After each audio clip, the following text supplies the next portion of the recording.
Hello and welcome back to another edition of the RnRGzrs show.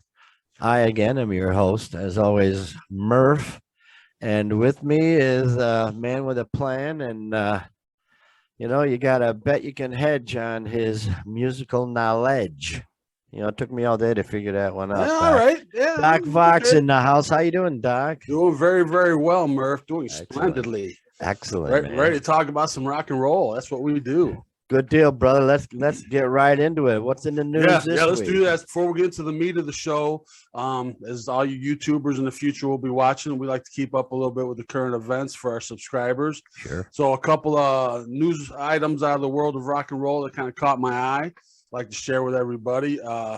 Randy Rhoads, rock god or guitar god. Randy Rhoads taken from us far too soon. Absolutely. Senselessly.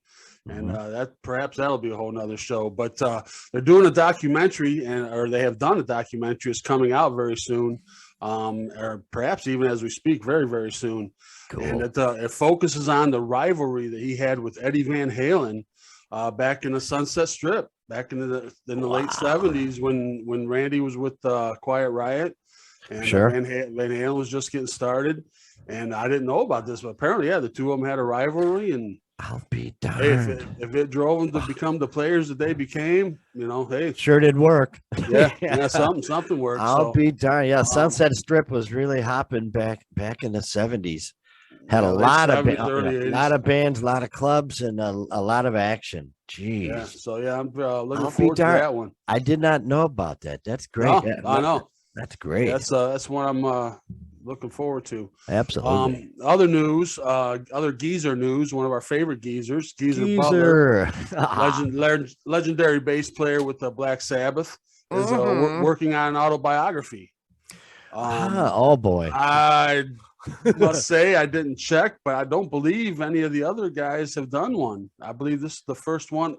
Bill Ward may have. See, I kind of vaguely remember something with him, but at any rate, I'm sure it's going to be full of great stories. Wow! And there'll probably be some controversy that'll come out of it to sell books, but that could be quite interesting.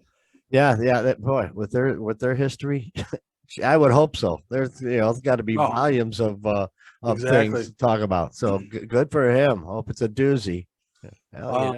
Also, Motley Crue guitarist Mick Mars, who's been dead for about 30 years and hasn't told anybody. But no, Mick is working on a solo project. He's got a solo album in the works, and great for him. So, wow, I know I've seen him in interviews over the years. He's kind of alluded to wanting to do something like.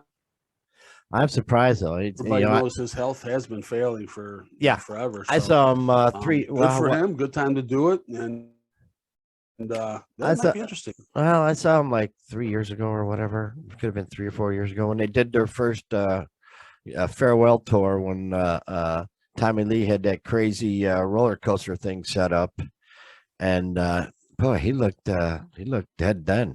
Half dead. So.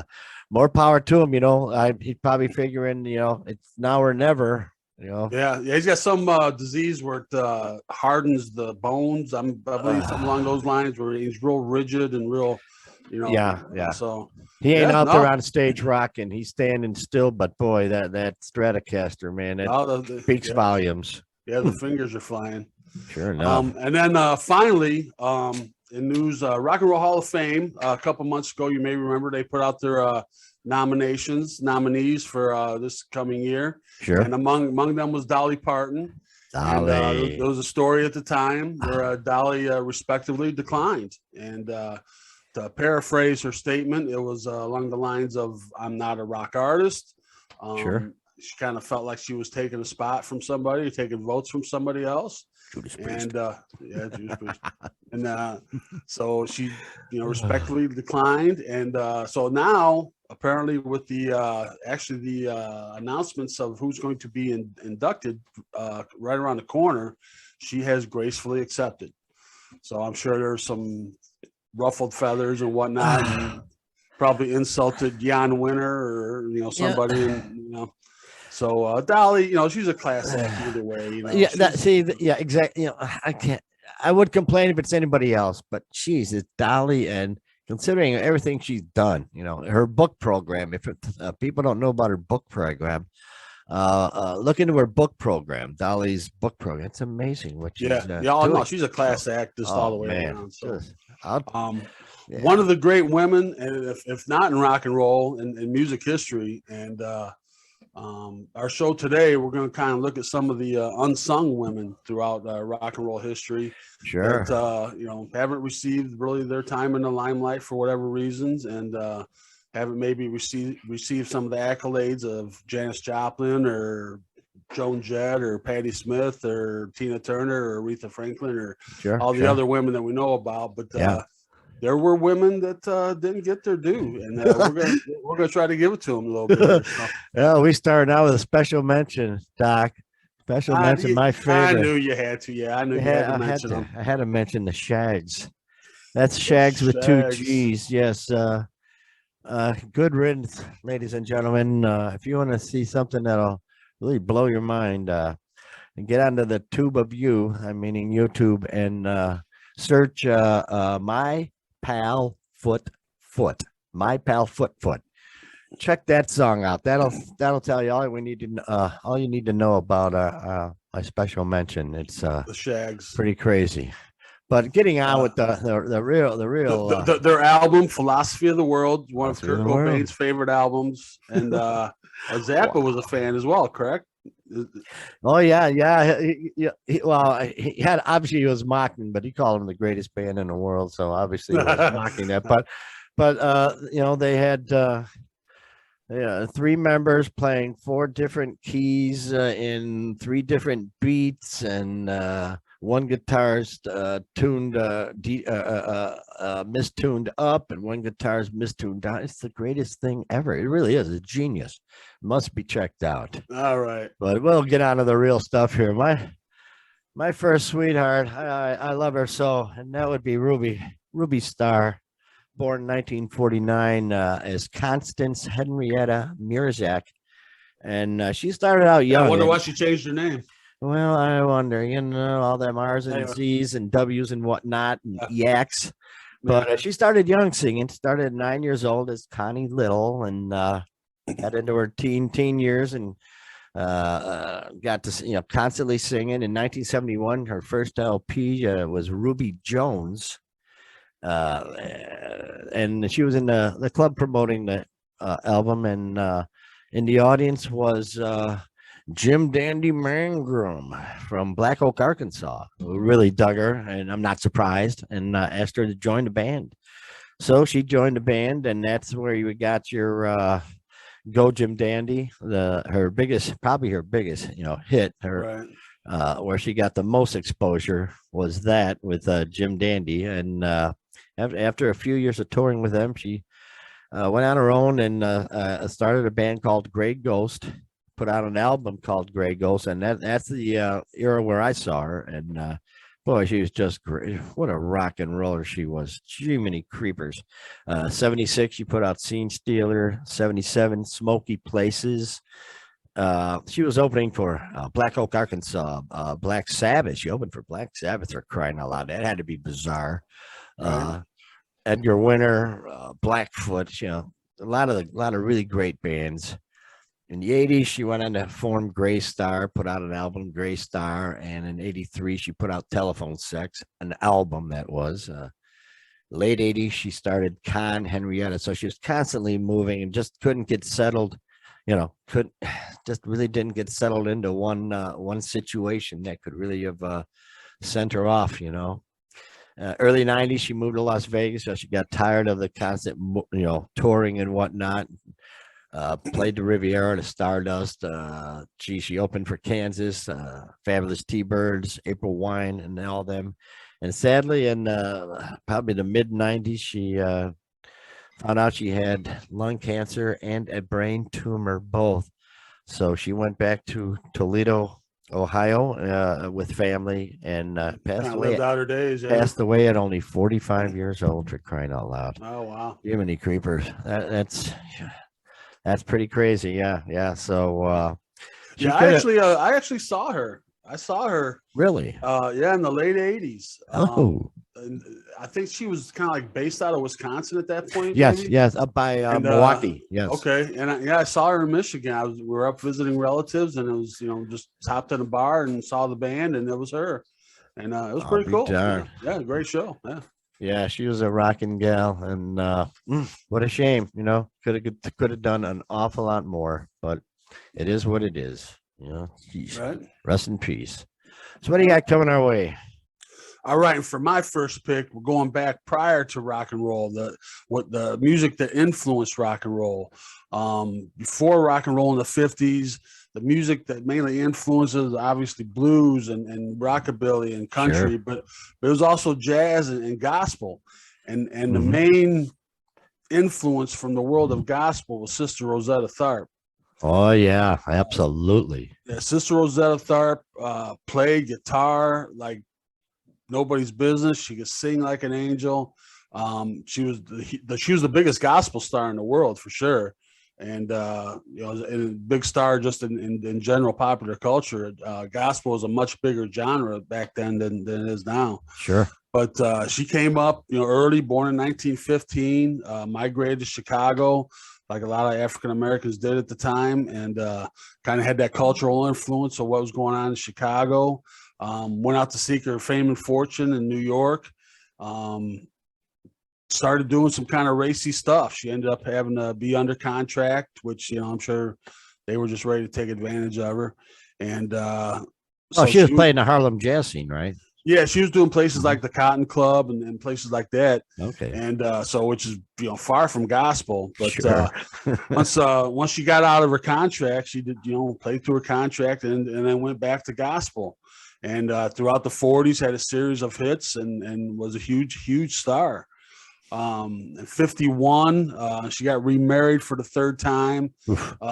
Every marriage she had was pretty much just, they were, looking for a meal ticket, the gravy train. At one point, she toured with a woman named Marie Knight, and they had a romantic connection. They had a love affair, which obviously at the time had to be kept under wraps. But whoa, Nelly. Yeah. So the public didn't know, but the media circles knew about it. But so throughout the 50s, after the third husband kind of started managing, it was just doing the old hits. She didn't do anything new or anything.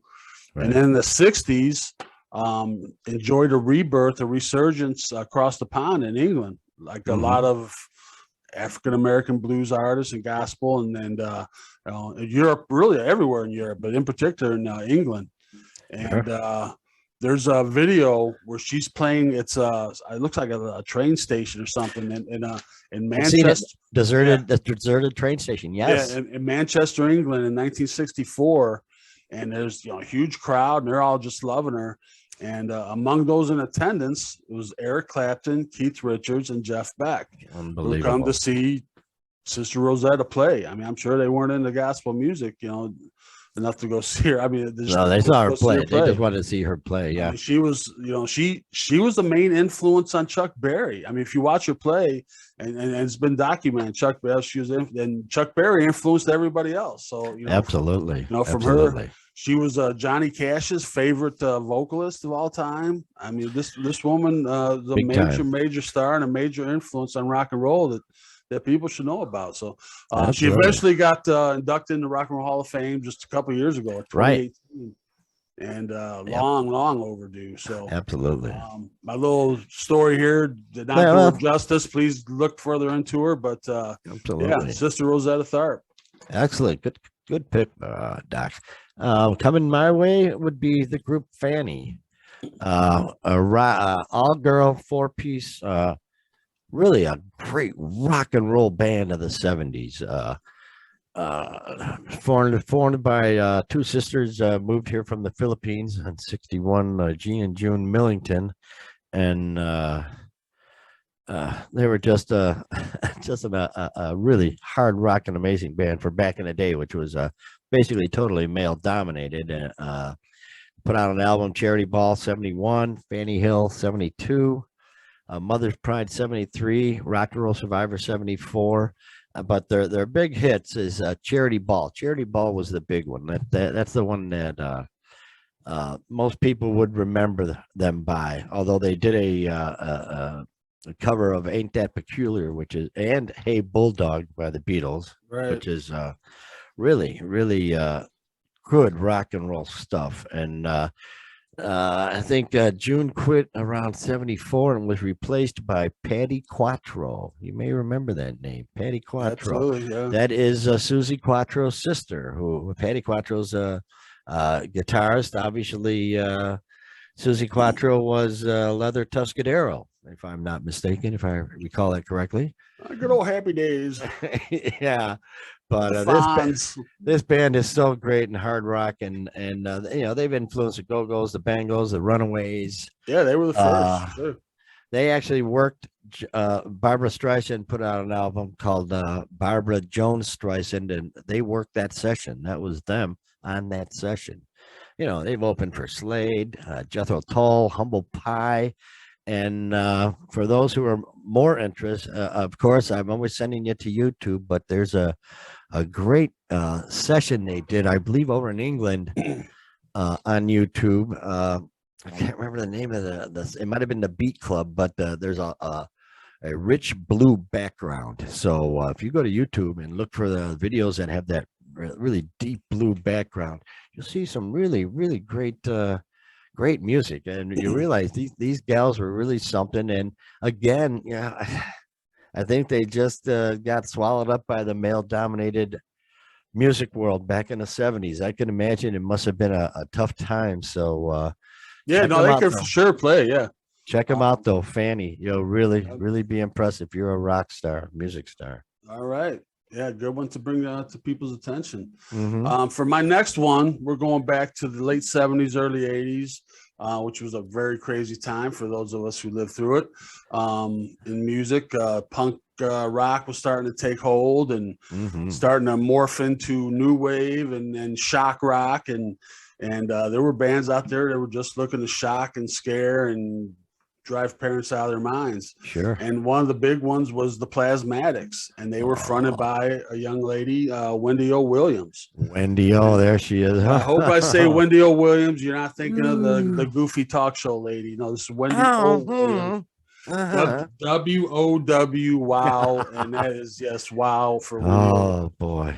Wow. Yeah. She was well, I don't know how to even describe her. She was more destructive, more crazy, more over the top than anybody really at the time. And she received a lot of attention for it. Musically, they weren't, anything great. But I think one of the things they really liked to destroy was symbols of consumer excess. They like to destroy a lot of TVs and cars, and there was a lot of chainsaws cutting cars in half. And she was nearly naked. She was the way she is in that picture. That was her normal attire. That's how she pretty well dressed. Good wholesome rock and roll. Good. Hey, good. I think they did a tour with the Carpenters at one point. Wow.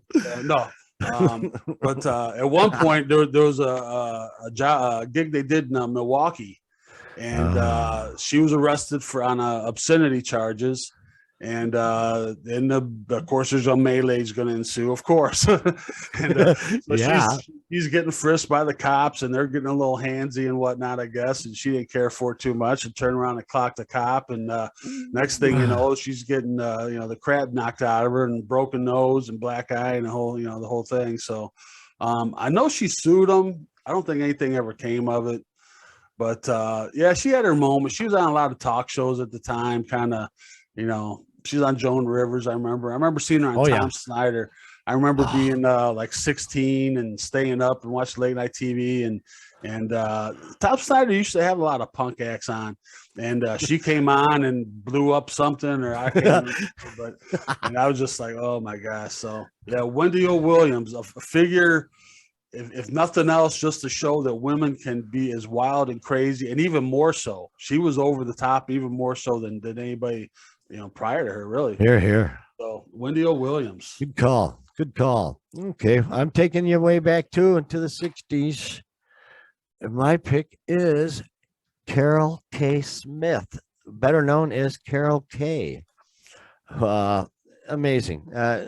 We could do a whole show on her, but we don't have the time. So She started playing guitar in her early teens. Was doing session work, in 57. She was already, she was in the studios doing session work. She worked for Phil Spector and Brian Wilson. To imagine working for those cats, that'd be crazy cool. And in 1963, she was doing a session at Capitol Studios, and the bass player never showed up. So they asked her to do the bass line. She grabbed a bass guitar and really enjoyed it, and hasn't really looked back since. And she just liked the fact that she didn't have to carry 4 guitars to every session. She only had to carry 1 bass. So she dug that. And although she still played guitar, in the 70s, she was playing 12 string on some Sonny and Cher songs, and she actually played 12 string for Frank Zappa's Freak Out album. Nice. What? Yeah, wow. Talk about, a variety of clients, for crying out loud. And she was, of course, a member of the famed Wrecking Crew, Right. which was a loose-knit group of musicians in the LA area, session musicians, who you've heard on thousands of songs. Right. Glenn Campbell was a member, just a bunch of really good people. The word has it that she actually worked on 10,000 sessions. And I believe it. Sure. That's coming from the people that have worked with her. Yeah, so it's that's pretty badass, if I may.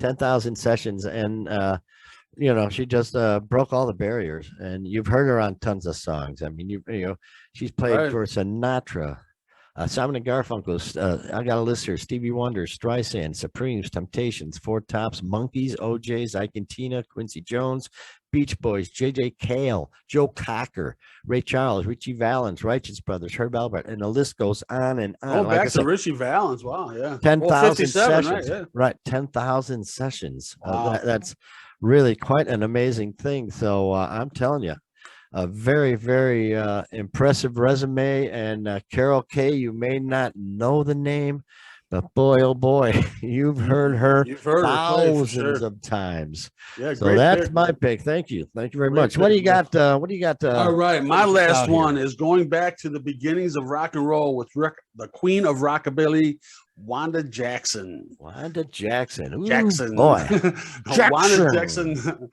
Wanda Jackson. It was there at the beginning, man. She was out there with Elvis and Jerry Lee and Carl Perkins and Johnny and the whole crew. I mean, she was doing the tours, and wow, she played guitar, she sang, and it wasn't just kind of little Brenda Lee kind of songs. She was good party rocking songs, and outstanding. And, so she had a career through the 60s, did a little more country, even got a couple of Grammy nominations in the 60s.